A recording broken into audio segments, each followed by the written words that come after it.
la Echilibru, sunt gazda dumneavoastră, psiholog Elena Harbour, iar astăzi vorbim despre celebra și atot întâlnita preocupare. Ce se întâmplă cu victima după ce a ieșit din relația de abuz? Ei bine, sunt două variante posibile. Majoritatea, din cauza abuzului, se chinuie cu statutul de victimă pentru foarte mult timp. Iar aici au existat foarte multe discuții vis-a-vis de faptul că victimele sunt la rândul lor narcisice. Și iată că s-a început studiul și cercetarea să se vadă de fapt ce se întâmplă cu aceste victime. Pornind de la premiza că o relație toxică îi se poate întâmpla oricui, ceea ce este 90% adevărat, adică indiferent cât de deștepți, frumoși, educați am fi, niciunii dintre noi nu suntem total protejați împotriva psihopatiei, a psihopatului, a tulburărilor de personalitate, a psihopatologiei în sine. Pentru că atunci când vorbim despre relația toxică, întotdeauna avem în vedere o relație cu o persoană cu tulburări, tulburare de personalitate, tulburări psihice.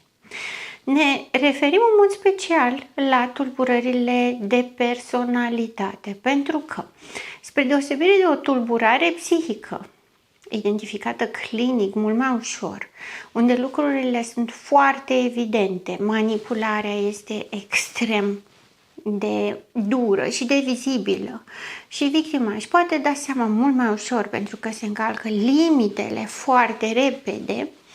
În tulburările de personalitate avem o evoluție mai lentă, mai subtilă către abuz.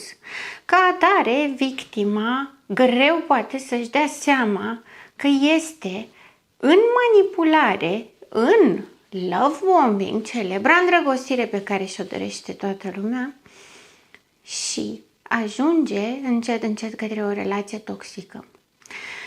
În tulburările de personalitate, simptomatologia este mult mai ascunsă.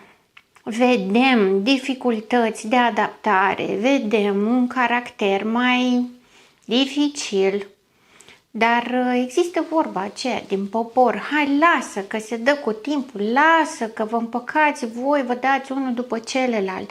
Întotdeauna victima simte, știe de la început că ceva este în neregulă, doar că apar ori vocile de pe lângă care îi spun să n-aibă încredere în instinctul ei că exagerează și să aibă răbdare, adică să renunțe la ceea ce simte ca dificil sau ca îngrijorător și să o transforme în normalitate. Pentru că foarte multă lume m-a întrebat cum ajunge cineva să fie într-o relație toxică. Pentru că dacă ne uităm cum era la început versus cum este după ceva timp sau efectele pe care le are pe termen lung, pentru cineva de din afară care nu a trăit tipul acesta de relație sau pur și simplu doar se uită din exterior, nu este de înțeles. De ce stai să ți se întâmple lucrurile astea? Pe de altă parte, vom discuta astăzi despre ce se întâmplă cu victima după ce reușește și se detașează de relația abuzivă. Cum spuneam, unele victime rămân în rolul de victimă pentru mult timp și se chinuie cu acest rol foarte mult. Pe de altă parte, în marea majoritate a cazurilor, victimele devin abuzator. Ei bine, dacă v-a trecut prin minte întrebarea dacă nu cumva narcisismul se ia, răspunsul este da. Dar nu se ia ca un virus, nu se ia prin contaminare că suntem în zonă, ci se ia ca efect al manipulării. Vorbeam și în alte ediții anterioare că manipularea este un beneficiu pe care persoana care manipulează îl cere și îl extrage de la persoana victimă, astfel încât doar cel care manipulează are beneficiul și câștigul, iar cel care este pus în postura să ofere acest beneficiu are un deficit, o defavoare. Vorbim despre manipulare și nu despre persoasiune. Persoasiunea este a convinge pe altcineva de un bine comun. Manipularea este întotdeauna de la cel care o face la celălalt care pierde. Și tocmai de aceea are o conotație negativă, pentru că are un scop unic, unilateral și are întotdeauna efectul de a produce rău. E bine, când vorbim despre o relație toxică, manipularea se produce pe termen lung. Victima, ca să poată să iasă din această relație toxică, trebuie să înțeleagă ce îi se întâmplă. Adică, poate pentru prima oară în viața ei trebuie să aibă în vedere faptul că îi este rău, faptul că nu îi este bine, faptul că persoana căreia i-a acordat cea mai mare încredere, față de care s-a vulnerabilizat cel mai mult, față de care s-a deschis cel mai mult, a avut așteptări, poate pe o viață întreagă, poate să facă copii, să aibă o viață împreună sau un sens împreună. Exact acea persoană îi face rău. Odată ce afli acest lucru, nu este un lucru simplu. Încep și se leagă toate celelalte informații care conduc către o perspectivă de ansamblu asupra relației. Păi dacă a existat în această relație timp de 1 an, de 2 ani, poate de 5, de 10, faptul că realizezi că ultimii 10 ani din viața ta ai fost trădat, mințit, persecutat, ți s-a făcut din răutate rău în mod constant, ai fost în mod constant luat de prost, tratat urât, umilit, dezamăgit și multe altele de acest lucru, apare furia, o furie foarte mare. Este exact principiul efectului manipulării, pentru că persoana care își dă seama că a fost manipulată trăiește frustrare, negativitate, furie foarte mare și își dorește să-și recupereze tot ce a fost furat. Veți spune, dar poate nu i-a furat nimic? Nu ne referim la obiecte materiale. Ne referim la așteptări, dorințe, speranțe, timp. Investiție emoțională, iubire, emoții, grijă, împărtășire, vulnerabilitate. Tot ce conține practic un om empatic. Și tot ce ar trebui fiecare dintre noi să însemnăm propriu-zis. Această furie este ceea ce conduce persoana către un fel de nevoie de a-și recupera nedreptatea. Iar această nevoie de a-și recupera nedreptatea se face în diferite feluri. Victima, practic, ajunge să se transforme în cel care a abuzat-o. Putând avea în vedere sindromul Stockholm, adică victima se îndrăgostește de abuzator, se îndrăgostește ca să poată să facă față situației, ca să poată să accepte ceea ce se întâmplă și să poată să supraviețuiască, nu se îndrăgostește pentru că are niște calități extraordinare, ci pentru că are nevoie de o variantă cu care poate să trăiască. Pornind de la această variantă, mai sunt câteva cauze și motive pentru care deseori victimele ieșite din astfel de relații le întâlnim că spun: în următoarea relație eu voi fi cel sau cea care va face asta. Și nu numai că o spun, o și fac. Dacă ați avut ocazia să întâlniți astfel de persoane, veți vedea că în prima relație, cea toxică, a fost, nu știu, cu minte supusă și persecutată. în cea de-a doua relație va fi dominatoare, persecutoare, va face gaslighting, nu va recunoaște nimic din ceea ce face și, per total, în niciuna dintre relații nu va fi mulțumită. Dar transformarea victimei în narcisic, în abuzatorul său, nu este un lucru de nejustificat. De multe ori, persoanele care nu se cufundă într-o depresie, și acelea sunt cele care au fost părăsite de narcisic, de abuzator pentru o altă persoană și atunci își păstrează rolul de victimă, celelalte care devin abuzatori copiază toate caracteristicile abuzatorului și se simt îndreptățite și justificate să facă acest lucru. Ca și cum dacă mi s-a făcut un rău înainte, trebuie să-l fac și înapoi altfel. Nu simt că mi-am recuperat nedreptatea. Cred că este inutil să spun că nu funcționează și mai mult decât atât nu este nici sănătos pentru nimeni.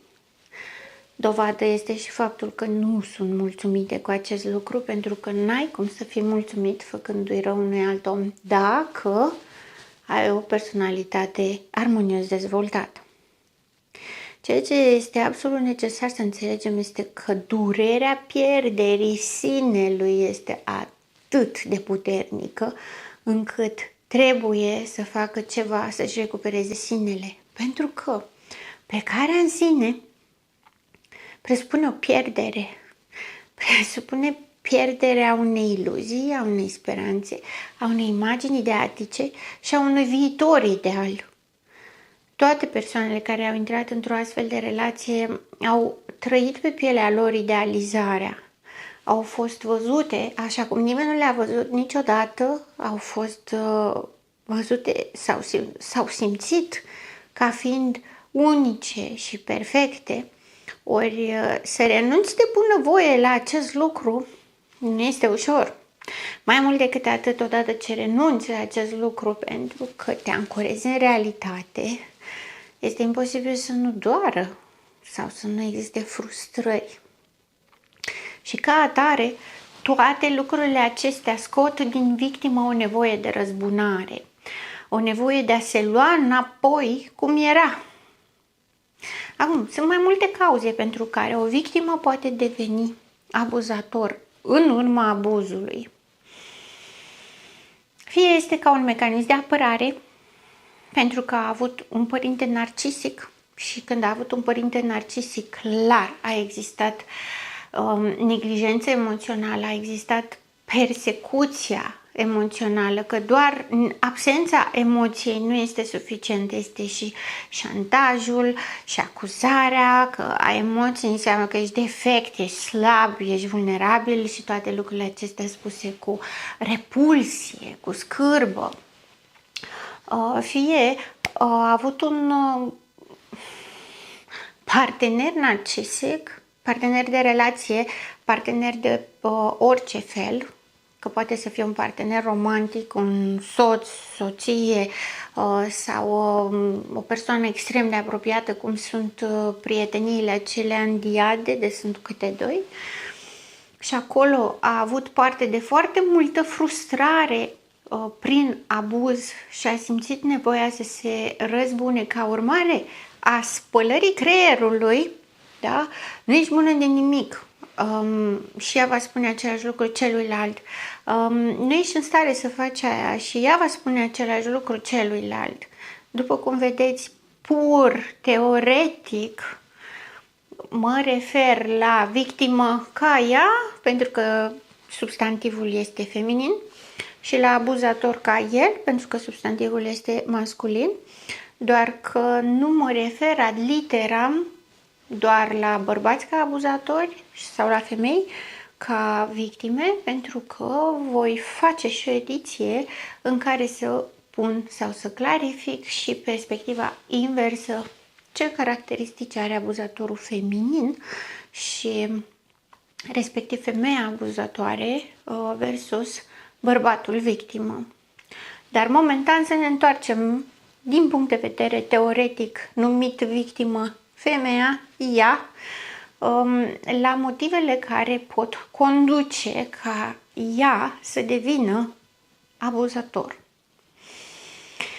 După cum spuneam, în primă fază era ca mecanism de apărare, pentru că fiind toată viața ei doar într-o relație de abuz psihic și emoțional, respectiv părintele a fost narcisic, partenerul de viață narcisic, nu are alte opțiuni decât să se transforme în abuzator ca să poată să facă față relației și să poată supraviețui acestui tip de relație.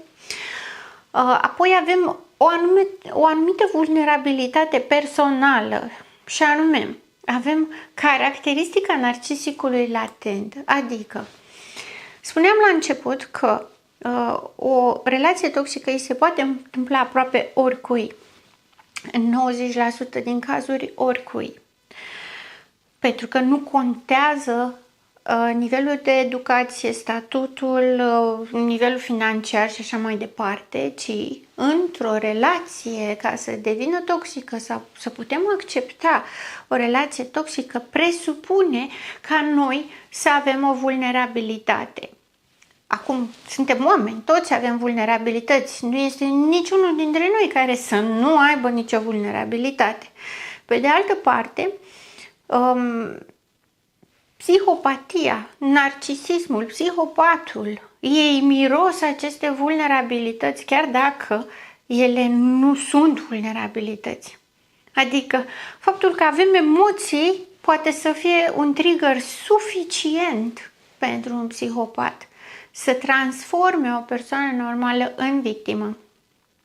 De asta am spus că 90% se poate întâmpla oricui.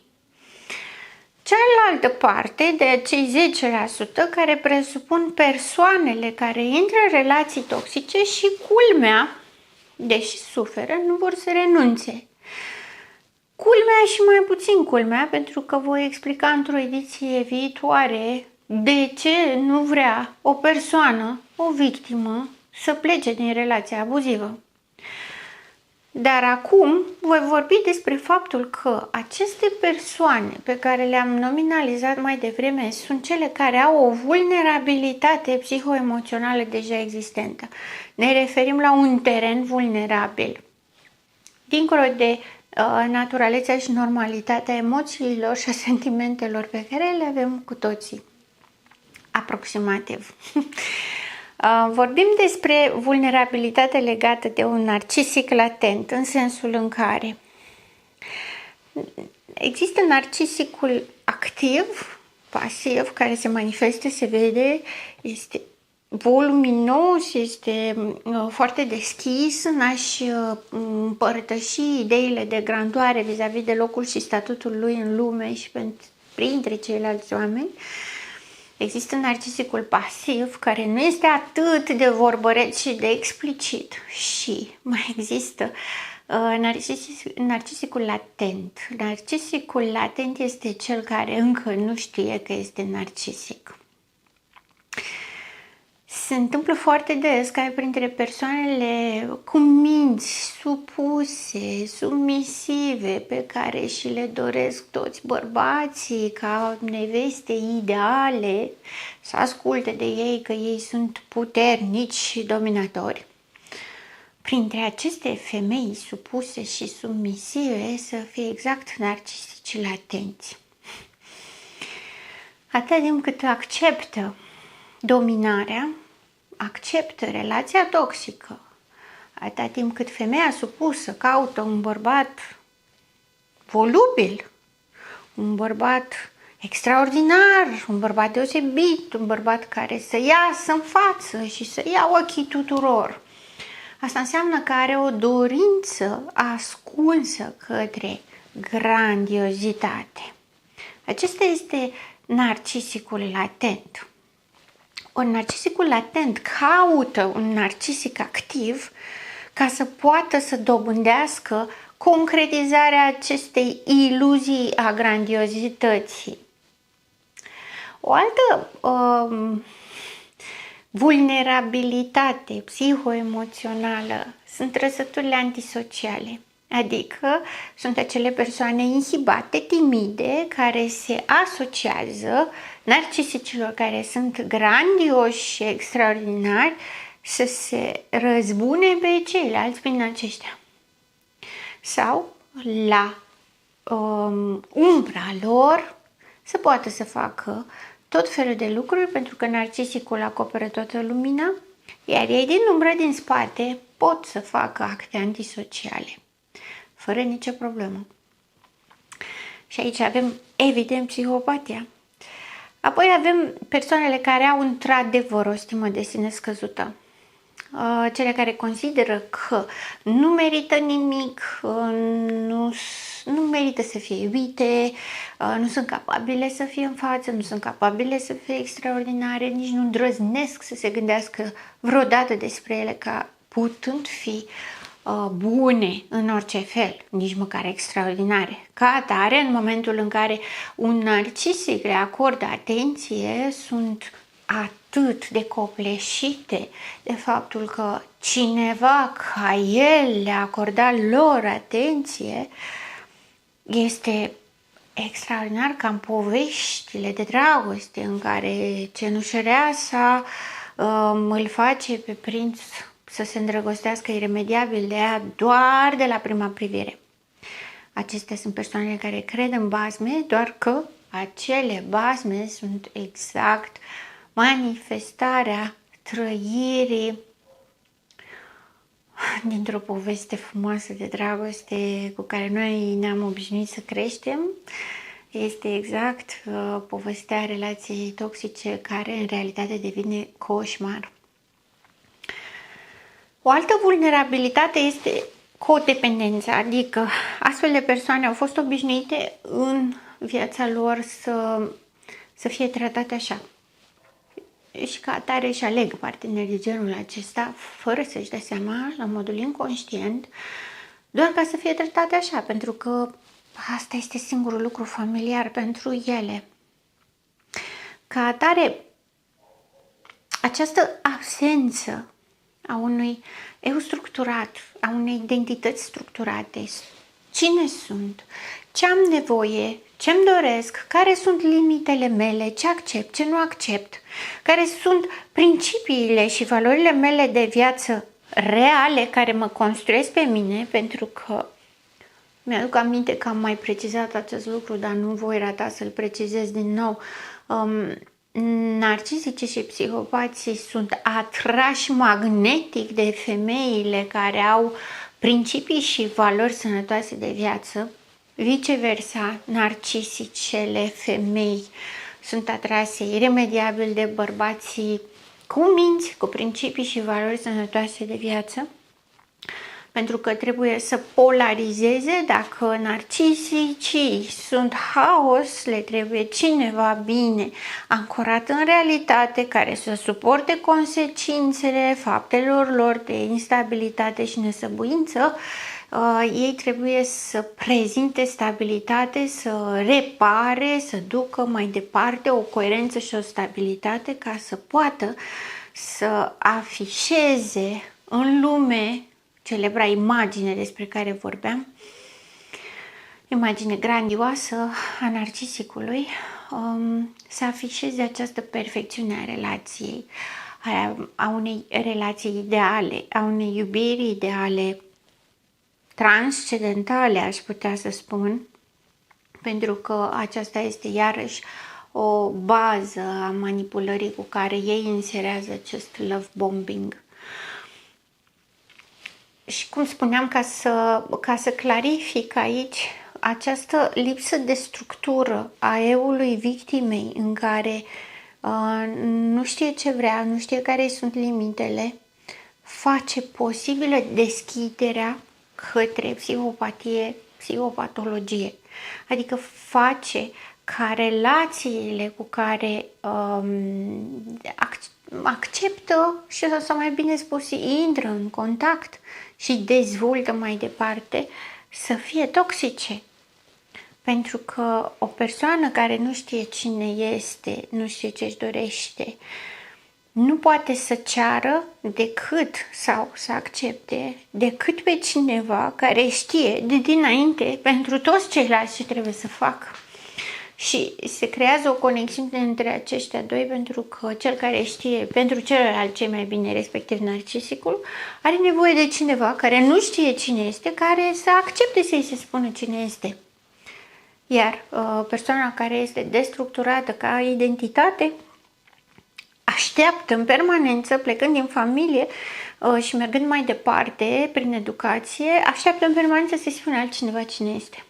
Dacă a avut în copilărie părinte persecutor care i-a spus nu știi tu, lasă că știu eu mai bine, nu faci nimic fără să mă întrebi pe mine, nu tu decizi, decid eu pentru tine că sunt părintele tău și eu știu mai bine, la vârstă de adult va aștepta pe altcineva să-i spună cine este, ce trebuie să facă, dacă a făcut bine, dacă n-a făcut bine, să ia decizii în locul său. Ca atare, nu poate favoriza decât un narcisic sau o narcisică ca fiind opțiunea ideală. Iată că avem până aici două modalități prin care victima devine abuzator ca mecanism de apărare când nu are ce trebuie să facă față situației sau ca teren vulnerabil. Nu este doar atât, adică mai există și posibilitatea ca persoana în narcisismul latent de care vorbeam mai devreme să aibă o invidie față de narcisicul activ și atunci să, având o relație, să-și dorească foarte mult, în mod conștient, o relație cu un narcisic, ca să poată să învețe ce înseamnă să fii narcisic, pentru că de departe narcisicul este de succes, este glorios, are o viață extraordinară, este un model demn de urmat, este echilibrat și rece și nu îl impresionează nimic și ca atare persoanele care sunt copleșite de emoții sau de trăiri negative sau sunt copleșite de oscilații emoționale, cum ar fi borderline, își doresc foarte mult să imite narcisicul. Încep prin a fuziona într-o relație amuroasă, că nu pot să-i spun de dragoste, cu narcisicul, iar apoi încearcă, după încetarea relației, încearcă să se transforme în narcisic ca să dobândească acea falsă fantezie a puterii și a succesului. Dacă mă întrebați pe mine, este trist ca om să vrei să copiezi un psihopat sau un narcisic doar pentru că pare mai frumos decât ceea ce crezi că ești tu.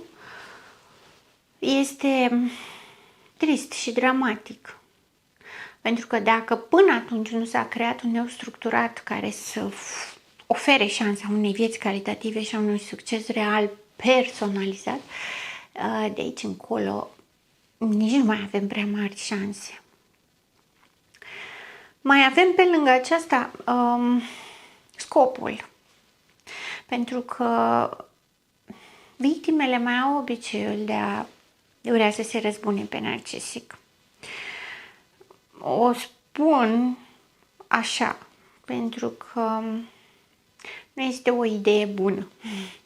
Nu este o idee bună din foarte multe puncte de vedere. Nu mă refer la faptul că moralicește răzbunarea e arma prostului, cum se spune în tradiția noastră populară, ci mă refer la faptul că să te răzbuni pe cineva care n-a dat doi bani pe tine, ca atare nu-l interesează răzbunarea ta, presupune un act de forță, de transformare, de constrângere, presupune că toate resursele tale să le folosești doar într-un singur scop, care este menit eșecului de dinainte să înceapă.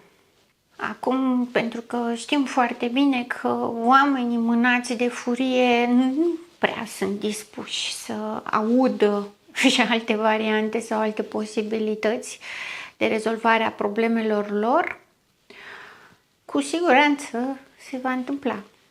Pe de altă parte, poate, aflând că nu duce nicăieri, nu vor genera toate aceste resurse în van și vor avea totuși șansa ca la un moment dat să folosească din resursele acelea pentru ce este cel mai important de fapt, propria recuperare, care este cea mai bună și dulce răzbunare, ca să nu mai zic că este extrem de productivă și de sănătoasă pentru persoana în sine. Mai există motivul pentru care victimele consimt, aleg să trăiască aceste caracteristici ale narcisicului și vorbesc aici despre competiție. Pe de o parte este răzbunarea pe narcisic, pe de altă parte este competiția. Iar, din păcate, competiția a fost foarte mult stimulată în mediul online. Dar ceea ce aș dori eu să se știe este că competiția în sine, mă refer în relațiile sociale, este o trăsătură psihopată și nici de cum una normală. Ca atare, victima încearcă să facă un raport de putere cu narcisicul, ceva de genul lasă că ți arăt eu ce ai pierdut, eu sunt mai frumoasă decât cea cu care m-ai înșelat, eu sunt mai valoroasă, câștig mai mulți bani ca tine, eu sunt mai importantă, am mai multe proiecte ca tine. Sau ceea ce face narcisicul face și ea sau fac și ele același lucru mai mult, mai bine, nici nu știu cum să spun, pentru că scopul în sine este răzbunarea și nici de cum banii sau faima sau succesul sau proiectele sau orice altceva. Și tocmai de aceea mi-e greu să zic că ar fi mai cu succes decât narcisicul, pentru că narcisicul nu are succes și nu dă doi bani pe succes, în timp ce victima, deși capătă prin muncă acel succes, nu este capabilă să-l exploateze, să se bucure de el. Ca atare, nu este decât pură competiție. Iar această competiție ne duce înapoi la ce am spus mai devreme vis-a-vis de acest model al succesului și de răzbunare. De asemenea, victimele mai se transformă în abuzatori și din cauza opoziționismului, adică în tendința de a se recupera pe sine, tot ceea ce le spunea narcisicul că nu e bine sau ele nu sunt suficient de bune sau nu fac destul de bine sau orice altceva, ele fac pe dos. Tot ce spunea narcisicul că îi place să facă, ele fac exact invers și nu fac acel lucru. Ca și competiția, tot ce este în opoziționism, fie că fac cum ai vrut tu 100% sau fac în opusul tău 100%, mecanismul este același. În competiție, în răzbunare, în opoziționism, în idealizare. Doamne, mi-aș dori să se înțeleagă exact așa cum stau lucrurile. Noi păstrăm relația. Degeaba te-ai separat de un narcisic dacă tu în continuare îți faci planurile și îți construiești toată activitatea, toată viața, toată identitatea de sine pe a fi împotriva lui, pe a fi altfel decât a spus el. Păi asta înseamnă că el în continuare conduce viața ta. În continuare te controlează. Chiar dacă nu este fizic acolo, chiar dacă habar nu are ce se întâmplă, vocea lui în mintea ta a continuat să ruleze și să-ți spună cine să fii. Ori ca el, ori împotriva lui, este același lucru. Tot el este reperul și modelul. Ca atare, de ce te-ai raporta la un psihopat ca model de viață? Cred că singura soluție pentru ca victima să se recupereze în mod real și sănătos, cu o șansă reală la viață, este să-și dea seama cine este, ce își dorește, ce alege pentru viața sa. Puneți întrebarea, cum vrei să arate viața ta de aici înainte, doar tu cu tine, în liniște, nu lăsa zgomot de fond alte voci să-ți spună cine ești și care va fi viața ta. Tu îți aparții. Dacă devii din victimă abuzator, este doar alegerea și responsabilitatea ta. Dar crede-mă, se poate și altfel. Chiar se poate să ai o viață așa cum ești tu și așa cum îți dorești să fie. Sunt psiholog Elena Harbur și până data viitoare, rămâneți în echilibru.